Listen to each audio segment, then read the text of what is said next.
بسم اللہ الرحمن الرحیم۔ اللہ کے نام سے شروع جو بڑا مہربان نہایت رحم والا ہے۔ امام علی علیہ السلام نے ارشاد فرمایا، بدترین شخص وہ ہے جو خود کو دوسروں سے بہتر سمجھے۔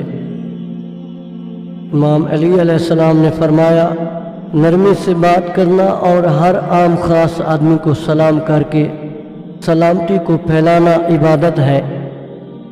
مولا علی علیہ السلام فرماتے ہیں کہ لمبی امیدوں سے پرہیز کرو، کیونکہ یہ نعمتوں کو تمہاری نظروں میں حقیر بنا دیتی ہیں اور تم ان کی شکر گزاری نہیں کرتے۔ مولا علی علیہ السلام نے فرمایا، گناہوں کو انجام نہ دینا توبہ کرنے سے زیادہ بہتر ہے۔ جو شخص اپنے بارے میں جھوٹی باتیں سن کر بے قابو ہو جائے وہ عقل مند نہیں ہوتا، اور جو شخص جہل کے تعریف کرنے سے خوش ہو جائے وہ دانش مند نہیں ہوتا۔